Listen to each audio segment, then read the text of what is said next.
You are exhausted from trying. Exhausted from waking up every day with that feeling that you need to prove something. It's not laziness. It's not a lack of faith. It's that you've turned your spiritual life into a permanent exam where God is the stern evaluator, and you never know if you passed. Pray more, fast more, serve more, and still peace doesn't come. That strange silence you feel after doing everything right isn't emptiness.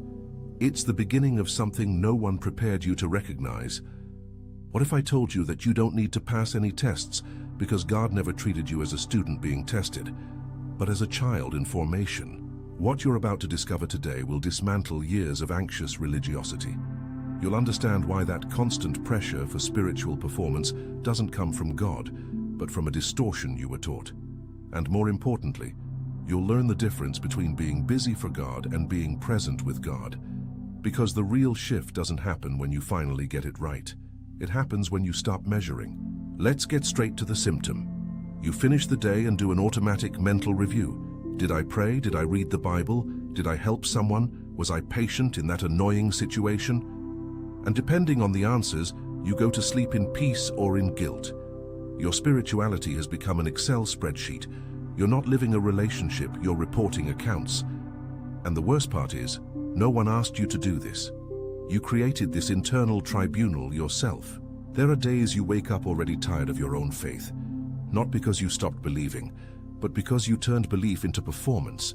You no longer pray to connect, you pray to fulfill a protocol. You don't read the Bible to hear God, you read it to avoid feeling guilty. You don't serve others out of love, you serve to fill your quota of good deeds. And deep down, very deep down, you know this is wrong. But you don't know how to get out. Here's the truth that will set you free. God never entered this game. You're playing alone. Attention, you need to prepare now. I put together an exclusive resource for those who feel set apart for something greater, but live surrounded by noise, distractions, and mental overload. This is a 30-day journey that will transform your life, a guided path to armor your mind and prepare for what's coming, with daily practices of focus, boundaries, and discipline. Stop negotiating with the noise. Learn to spot distractions before they control you and strengthen your mind. Also available in an immersive audio version. Over 10,000 readers have already transformed their lives through the 30-day journey. Thousands of people have already started this transformation. People like you, who were tired of living in the fog, ordinary people who decided to stop accepting mental chaos. Take advantage of this limited time offer only this month. Access your link just below in the pinned comment.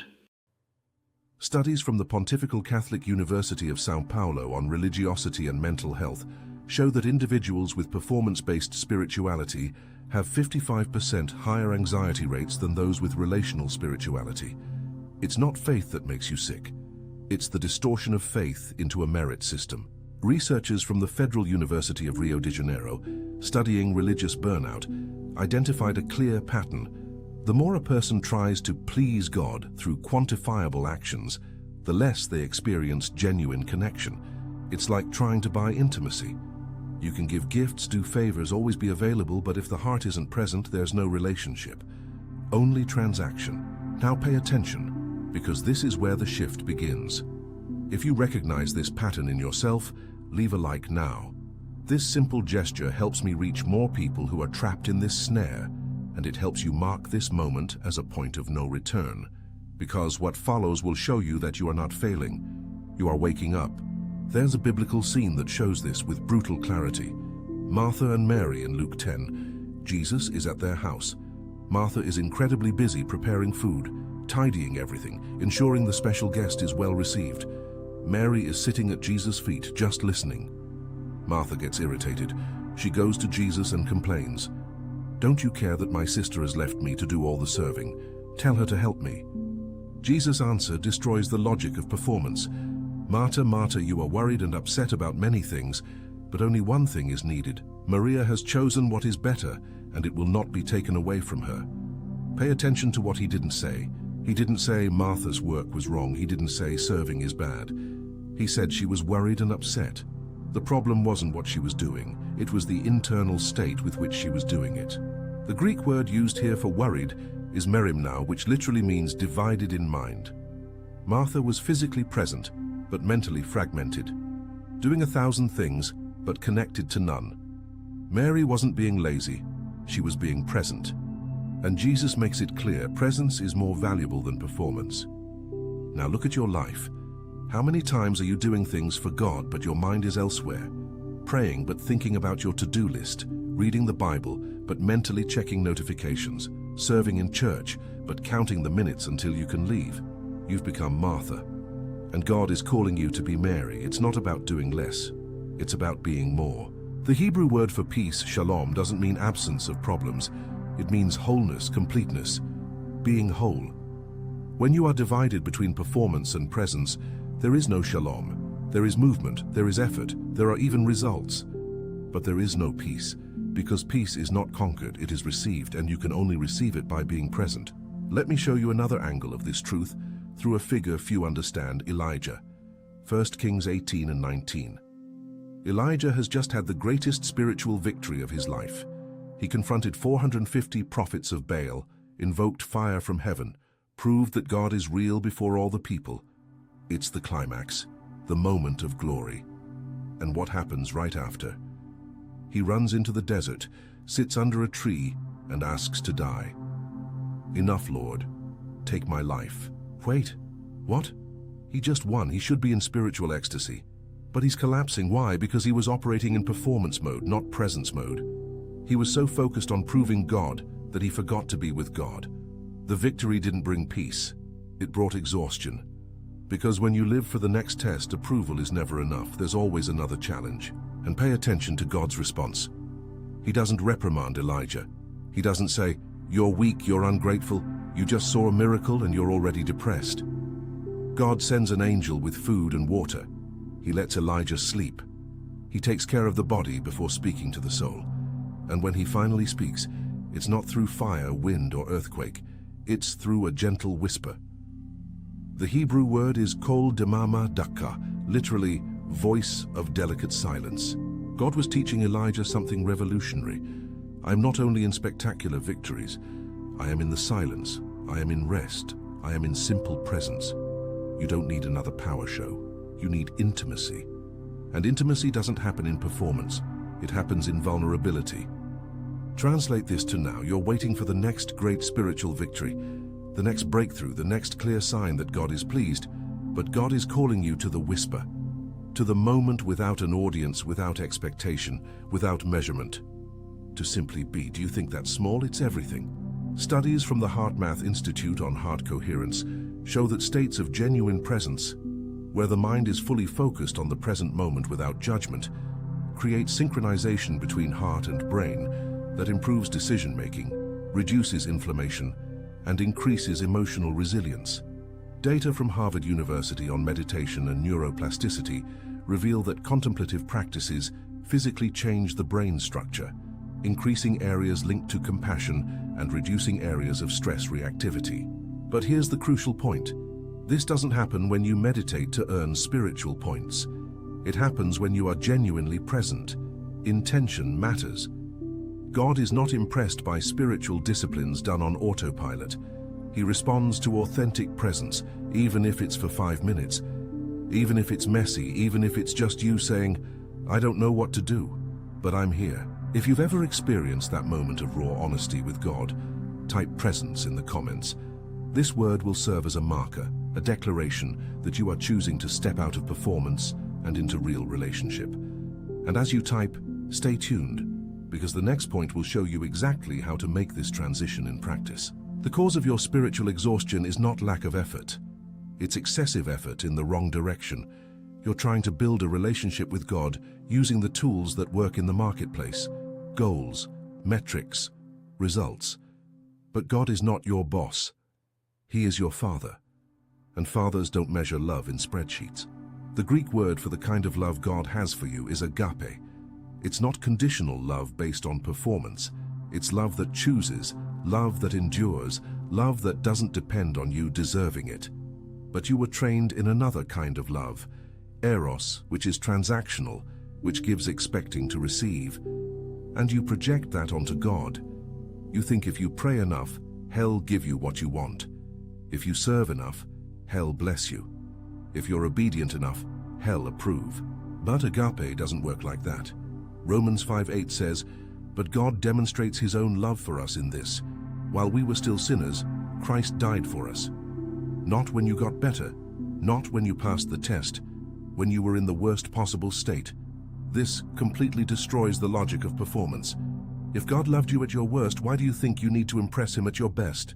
Research from the Federal University of Minas Gerais on relational bonds shows that relationships based on conditionality generate hypervigilance and emotional exhaustion.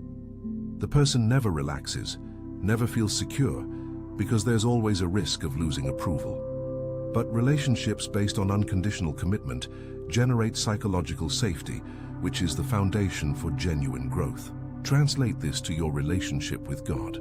As long as you're trying to earn approval, you'll never have peace, because there will always be doubt. Did I do enough? Did I pray enough? Was I good enough? But when you understand that approval has already been given, that you have nothing to prove, then you relax. And it's precisely in that relaxation that you finally grow. The paradox is this: you only truly change when you stop trying to change to impress. When you accept that God loves you in your current, imperfect, in-process version, then you have the internal space to transform, not out of obligation, out of freedom, not out of fear of rejection, out of gratitude for acceptance.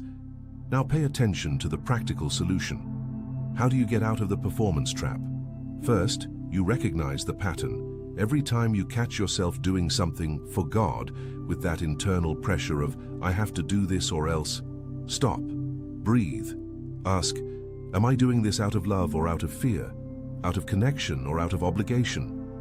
If the honest answer is fear or obligation, you have two options: either stop doing it or change your intention. Second, you create moments of non-productive presence. This will feel like a waste of time to your performance-conditioned mind. But that's precisely the point.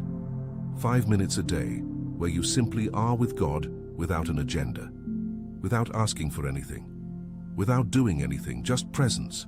It can be sitting in silence, it can be walking slowly, it can be looking out the window. The format doesn't matter. What matters is the intention. I'm not here to gain anything.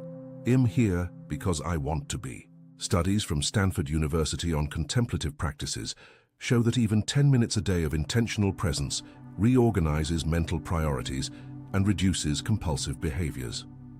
Data from the Max Planck Institute reveal that conscious non-doing states activate the brain's default mode network, which is where deep insights and creativity emerge. Third, you reframe failure. Every time you fail at some spiritual discipline, you skipped prayer, didn't read the Bible, lost your patience, instead of sinking into guilt, use it as an opportunity to practice grace. You tell yourself, "I don't have to be perfect. God isn't surprised. He's still here." This isn't permission for carelessness. It's acknowledgement of reality. You are human, and God always knew that. Fourth, and perhaps the most difficult, you stop comparing yourself. You look at that person who prays 3 hours a day, who fasts every week, who serves in 5 ministries, and instead of feeling inferior, you recognize, that's her journey, mine is different, and that's okay. God isn't creating clones. He's forming unique children. The intimacy He wants with you is specific to who you are, not a generic copy. If you're not subscribed to the channel yet, subscribe now. This isn't just about accumulating content. It's about continuous formation. Each video I bring is a piece of a larger puzzle, and if you're not following along, you're missing the progression. The red button down there, press it, and activate the bell because the next video will show you something crucial. What God sees when you think you're falling behind, the timeline that changes everything. You'll discover that what looks like delay is in fact divine precision. But before we get there, you need to understand one of the most revealing scenes in the Bible about performance versus presence. Thomas. John 20. Jesus had risen and appeared to the disciples, but Thomas wasn't there. When the others tell him, he says, "Unless I see the nail marks in his hands and put my finger where the nails were, and put my hand into his side, I will not believe. The traditional interpretation paints Thomas as the unbeliever, the weak in faith. But look deeper. Thomas was being honest. He didn't pretend to be sure when he had doubt. He didn't perform faith he didn't feel. He was real. And what does Jesus do? A week later, he appears again, goes directly to Thomas and says, "Put your finger here. See my hands. Reach out your hand and put it into my side. Stop doubting and believe." Jesus didn't reprimand the doubt. He responded to it. He honored Thomas' honesty more than he would have honored performed faith. The Greek word John uses for see when Thomas finally meets Jesus is horao, which isn't just physical seeing. It's to perceive deeply, to understand clearly. Thomas didn't need to touch. He saw and believed. But the crucial point is, he only arrived at that genuine faith because he was honest about his doubt. You need that permission. You can doubt, you can question, you can be confused, and that doesn't disqualify you. God prefers your honest doubt to your feigned certainty. Faith performance is not faith. It's theater, and God isn't looking for actors. He's looking for real children. The Hebrew word hesed appears 248 times in the Old Testament. It means loyal love, faithfulness that doesn't depend on reciprocity. It's the love God has for you. It doesn't change when you fail. It doesn't diminish when you doubt. It's not conditional. And when you finally understand this, when you stop trying to earn it and simply receive it, everything changes. Data from the Federal Council of Psychology of Brazil on healthy self-esteem development reveal that children who grow up in environments of unconditional love develop 70% greater resilience than children in environments of conditional love. And spiritually, it's the same. When you stop living as if you need to earn God's love, you finally have the courage to risk, to fail, to grow, because you know the love won't run out. Research from the University of São Paulo on intrinsic versus extrinsic motivation shows that people motivated by internal factors, personal growth, curiosity, love for the process, have 80% greater satisfaction and much higher long-term results than people motivated by external factors, recognition, avoiding punishment, gaining reward. Translate this to faith. When you pray because you genuinely want to be with God, not because you have to fulfill a protocol, the experience is completely different. And here's what happens when you make this transition. It's not that God changes, it's that you finally manage to perceive who He always was. That image of the stern judge gives way to that of the present Father. That constant pressure for approval gives way to the security of belonging. That spiritual exhaustion gives way to a rest you didn't know was possible. And you know what's ironic? When you stop trying to impress God, you finally start reflecting God. Because you're no longer acting, you're being. And being is infinitely more powerful than seeming. People around you will notice a change, not because you're doing more spiritual things, but because you are more present, more at peace, more authentic. Studies from the Journal of Personality and Social Psychology show that authenticity is the #1 factor in genuine social influence. People trust and are attracted to those who are real, not those who are perfect. And spiritually, it's even deeper. You don't convert anyone with your religious performance, you impact them with your real presence. So let me give you a final image that will consolidate all of this. Imagine a father with his young son. The son is trying to help the father fix something, but he's small, clumsy, more of a hindrance than a help. The father doesn't need the son's help. Technically, it would be faster to do it alone. But the father lets the son participate. Why? Because it's not about the result. It's about the relationship. The father values his son's presence more than the efficiency of the task. God is like that with you. He doesn't need your perfect performance. He wants your imperfect presence. He's not measuring how much you produce. He's valuing how much you are present. And when you finally understand this, when you let go of the pressure to be the best son, the perfect servant, the exemplary believer, and you simply are, something opens up. It's not a mystical portal, it's a relational door. And on the other side is God, waiting, not with an evaluation spreadsheet, with a father's embrace. Share this video with someone who is exhausted from trying to impress God. This message might be the breath of fresh air they needed. And don't miss the next one, because I'm going to show you why what you call delay, God calls perfect timing. Until then. Attention, you need to prepare now. I put together an exclusive resource for those who feel set apart for something greater, but live surrounded by noise, distractions, and mental overload. This is a 30-day journey that will transform your life, a guided path to armor your mind and prepare for what's coming, with daily practices of focus, boundaries, and discipline. Stop negotiating with the noise. Learn to spot distractions before they control you and strengthen your mind. Also available in an immersive audio version. Over 10,000 readers have already transformed their lives through the 30-day journey. Thousands of people have already started this transformation. People like you who were tired of living in the fog, ordinary people who decided to stop accepting mental chaos. Take advantage of this limited time offer only this month. Access your link just below in the pinned comment.